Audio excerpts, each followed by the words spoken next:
Pagod ka na bang maghanap ng pagkakakitaan na sobrang hirap at ubos oras? Paano kung sabihin ko sa'yo na may mga paraan pa para kumita kahit minimal effort lang ang kailangan? Sa video na to, ibibigay ko ang 10 low effort na gawain na pwede mong simulan ngayon mismo. Una, online selling.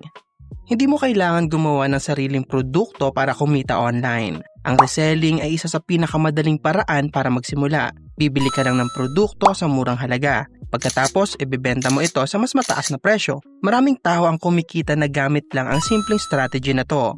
Pwede kang maghanap ng item sa ukay-ukay or clearance sales. Pwede mo ring ibenta ang mga gamit mo na hindi mo na ginagamit. Malaki ang demand sa pre-love items lalo na kung maayos pang kondisyon. Pwede kang gumamit ng Facebook Marketplace or Shopee para magbenta. Hindi mo kailangan ng physical store para makapagsimula. Kahit cellphone lang, pwede ka nang mag-operate. Importante lang na malinaw ang picture at maayos ang description. Kailangan mo ring matutong makipag-usap sa customers. Consistency sa pag-post ang susi para magkaroon ng buyers. Kapag nasanay ka na, pwede mo na itong palakihin bilang negosyo. Affiliate marketing. Ang affiliate marketing ay paraan ng pagkita ng walang sariling produkto. Magpo-promote ka lang ng produkto ng ibang tao o kumpanya. Kapag may bumili gamit ng link mo, kikita ka ng komisyon. Simple lang ang proseso pero malaki ang potensyal. Hindi mo kailangan mag-imbak ng inventory. Wala ka ring iisipin sa shipping o packaging. Pwede mong gawin ito gamit ang social media. Halimbawa, gumawa ka ng review sa TikTok o Facebook. Kahit short videos lang, pwedeng magdala ng sales. Importante na honest ka sa reviews mo. Mas nagtitiwala ang tao kapag authentic ang content. Pwede kang sumali sa affiliate programs ng iba't ibang platforms. Habang tumatagal, pwede itong maging passive income, lalo na kung mag-viral ang content mo. Ito ay perfect para sa mga active sa social media. Pangatlo, answering surveys online. Ang pagsagot ng surveys ay isa sa pinakamadaling paraan para kumita. May mga kumpanya na nagbabayad para sa opinyon ng users. Simple questions lang ang sasagutan mo. Hindi kailangan ng special skills or experience. Pwede mo itong gawin kahit saan ka man. Kahit habang nanonood ka ng TV, pwede mo itong gawin. Maraming surveys website na pwede mong salihan. Kadalasan nagbibigay sila ng points o cash rewards. Hindi kalakihan ang kita dito. Pero pwede itong maging dagdag income. Kung marami kang sinasalihan, mas lalaki ang chance mo kumita. Consistency ang pinaka-importante dito. Kahit paunti-unti, nag-iipon din ang earnings. Magandang option ito kung extra lang ang habol mo at wala itong masyadong pressure kumpara sa ibang side hustles. Pang-apat, watching ads or videos. May mga apps na nagbabayad para sa panonood ng videos. Oo, legit ito at ginagamit ng maraming users. Manonood ka lang ng ads or short clips. Kapalit nito ay points or rewards. Pwede mong i-convert ang rewards or cash o gifts. Hindi mo kailangan mag-isip o mag-effort. Perfect ito para sa mga gustong kumita habang nagre-relax.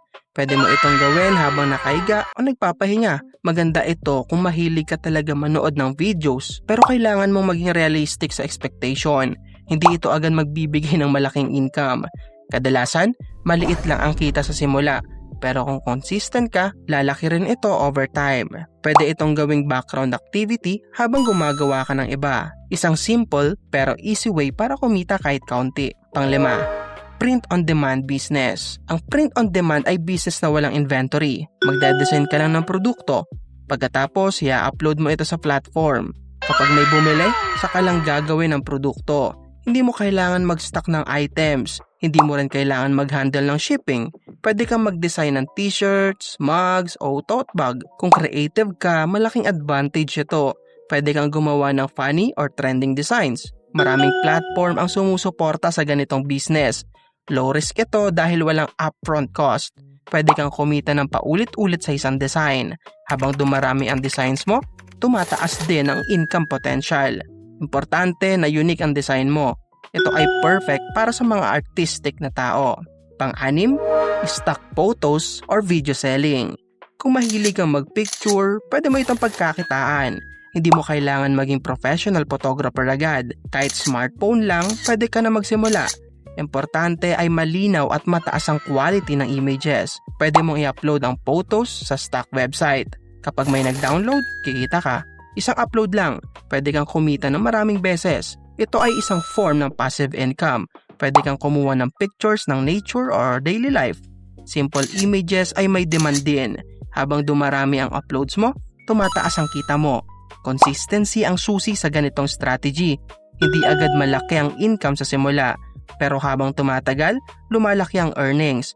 Magandang long-term side hustle ito. Pang-pito, renting out items. Marami sa atin ang may gamit na hindi laging ginagamit. Sa halip na nakatambak lang, pwede mo itong iparent.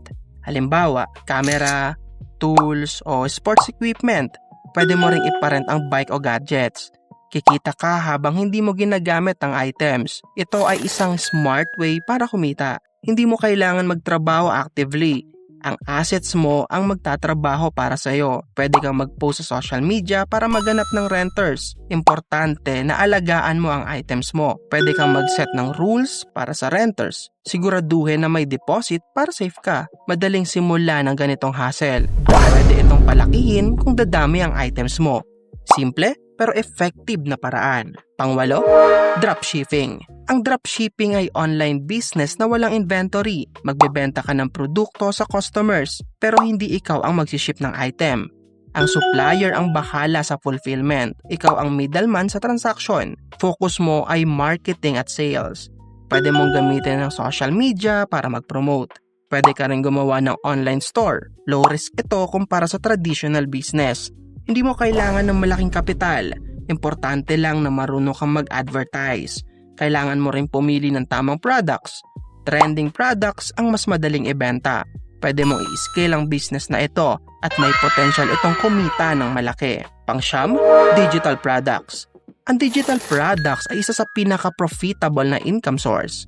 Gagawa ka lang ng produkto isang beses. Pagkatapos, pwede mo na itong ibenta ng paulit-ulit. Example nito ay ebooks, templates at guides. Walang physical inventory na kailangan. Hindi mo rin kailangan mag-ship ng products. High profit ito dahil walang cost per sale. Pwede mo itong ibenta sa iba't ibang platforms. Kung may knowledge ka sa isang topic, pwede mo itong gawing product. Halimbawa, fitness guide or study planner. Habang tumatagal, nagiging passive income ito. Pwede kang kumita kahit natutulog ka. Importante na valuable ang content mo. Mas mataas ang demand kung useful ang product. Perfect ito para sa long-term income. Pang-sampu, content creation. Ang content creation ay isa sa pinakamalaking popular ngayon. Pwede kang gumawa ng video sa YouTube o TikTok. Pumili ka ng niche na gusto mo. Halimbawa, facts, storytelling o tutorials. Sa simula, hindi ka agad kikita. Kailangan mo ng consistency na naman. Habang lumalaki ang audience mo, tumataas ang income mo. Pwede kang kumita sa ads. Pwede rin sa sponsorships. At pati sa affiliate marketing. Hindi kailangan perfect ang videos mo. Importante ay nagsisimula ka. Pwede kang gumamit ng phone lang. Habang tumatagal, gagaling ka rin. Ito ay long-term income opportunity na worth it. Hindi lahat ng pagkakakitaan ay kailangan mahirap. Minsan, simple lang ang kailangan para magsimula. Ang consistency ang tunay na susi sa success. Kung hindi ka nagsimula ngayon, wala talagang mangyayari.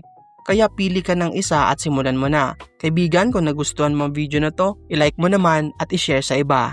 Hanggang sa muli, kita-kits!